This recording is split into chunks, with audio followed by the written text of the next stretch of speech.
In the 4 years since our Vienna Congress, the ETUC has put collective bargaining and social dialogue at the centre of our defence of workers' rights, living standards, equality, inclusion and democracy.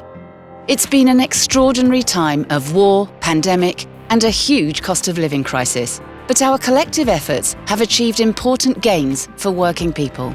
Strong interventions by the ETUC and other union organisations led the EU to agree large-scale COVID supports worth billions of euro, including the Next Generation EU programme, the SURE scheme and an €800 billion EU recovery plan, the EU's largest ever stimulus package. These helped protect jobs, incomes and workers' health during and after the pandemic. Constant and consistent ETUC mobilisation also saw the EU directive on adequate minimum wages becoming a reality last year. Thanks to our work, the directive will strengthen and defend the right to collective bargaining throughout the EU, as well as supporting adequate statutory minimum wages. With the adoption of the Gender Pay Transparency Directive, our long-standing campaign for equal pay made good progress too. With more rights to challenge pay discrimination, it's a significant new tool in the fight against the gender pay gap. The ETUC also supported the ratification of the ILO's 2019 Violence and Harassment Convention, an important tool in the fight against gender-based violence. And we adopted a resolution on the draft EU directive on violence against women and domestic violence as part of our continued advocacy for workplaces safe from violence and harassment. More broadly, we achieved the adoption of an action plan for implementation of the European Pillar of Social Rights, and we're working to make sure this plan is fully implemented. New business models and technological shifts like automation, AI and platform work are changing workplaces faster than ever. That's why we prioritised the negotiation of a social partner digitalisation framework. Now, we're in talks on telework regulation and the right to disconnect.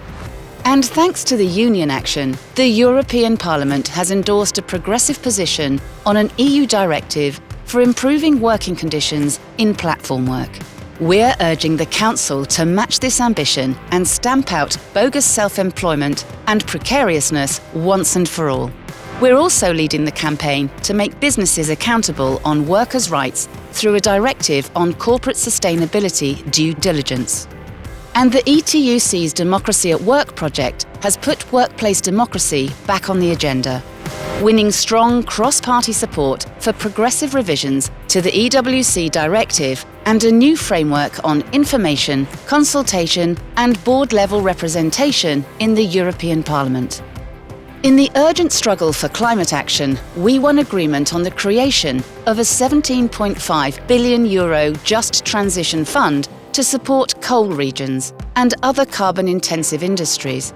And with the ITUC, we pushed for just transition principles and objectives to be included in COP25, 26 and 27. Meanwhile, our European project on adaptation to climate change has highlighted the workplace consequences of global heating at company, regional, sectoral, national and European level.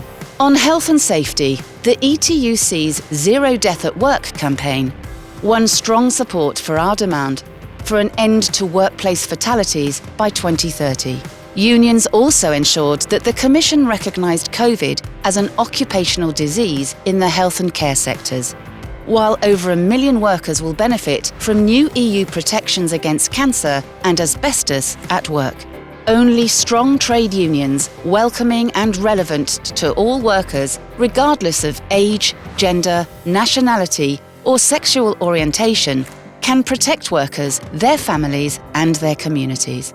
Our strategy for trade union capacity building achieved funding of €5 million to strengthen the role of social partners during the COVID crisis. And we've upped our game on digital trade unionism, including with the Action Europe petition platform. The European response to COVID was a reminder of what can be achieved when governments put aside failed austerity policies, engage with trade unions, and invest to support jobs, incomes, and public services. Reviving and rebuilding this approach will be one of our biggest challenges in the coming years. There's a lot to be done, but our collective achievements over 4 difficult years shows that, together, we can continue to win for workers and their trade unions.